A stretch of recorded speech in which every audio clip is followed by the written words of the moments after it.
Assalamualaikum warahmatullahi wabarakatuh.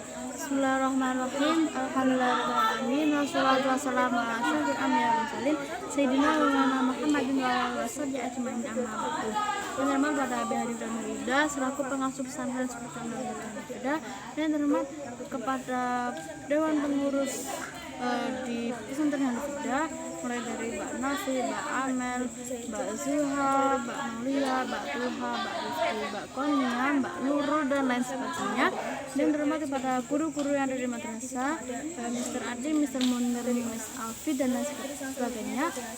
Dan teman-teman mulai dari angkatan 1, 2, 3, 4, 5, 6, 7, 8, 9, 10 sampai angkatan saya sendiri yang angkatan 11. Dan tak lupa kepada teman-teman sekelompok mulai dari Mbak Luna, Mbak Syifa, Mbak Ardin, Mbak Aisyah, dan saya sendiri, dan keluarga dari rumah. Semoga saya selalu bahagia, selalu rezekinya lancar, amin. Di sini, oh ya, semoga katanya Abi sedang sakit. Ya, semoga diberi kesembuhan oleh Abi, sehat selalu, terus keselamatan. Oke. Sini saya Safira Nureka, kelas 10 ML Nureka, akan menerangkan tentang akhlak mulia. Akhlak mulia bab kedua. Jadi saya akan menjelaskan akhlaknya kepada ibu bapak atau orang tua, kaum kerabat, dan tetangga. Yang pertama pada ibu dan bapak. Ya, pada ibu dan bapak itu, ibu itu seseorang yang telah mengandung kita selama 9 bulan. Lalu seorang bapak itu seseorang yang mencari nafkah, yang berperan penting dalam kehidupan rumah tangga. Nah, beliau juga menjadi kepala rumah tangga, ya. Terus tidak menentang perintah. Jadi keduanya tidak pernah menentang perintah baik Tuhan maupun perintah rumah tangganya.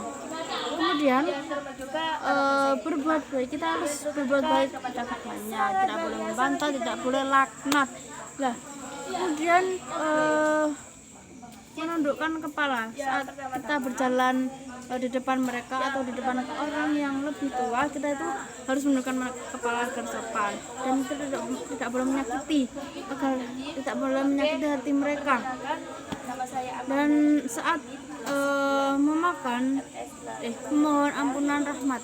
Nah, di sini itu ada hadis menerangkan idenya ridho Allah itu ridho anak tergantung ridho orang tua juga. Ya, ridho Allah tergantung ridho orang tua.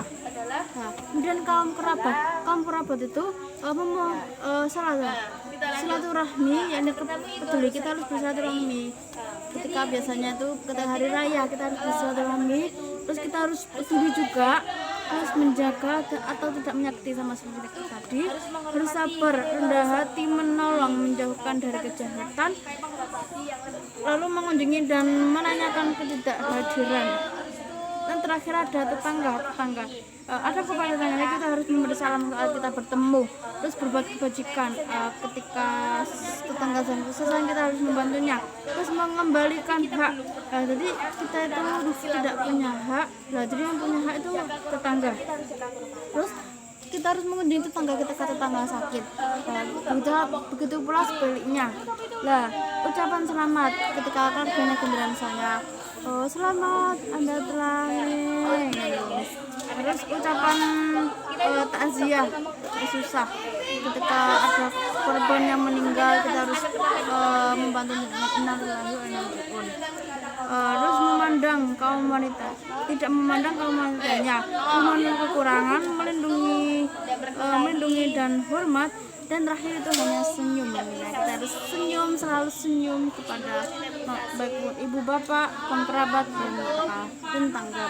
Berikutnya yang saya sampaikan adalah kesalahan, memaafkan sebelumnya. Assalamualaikum warahmatullahi wabarakatuh.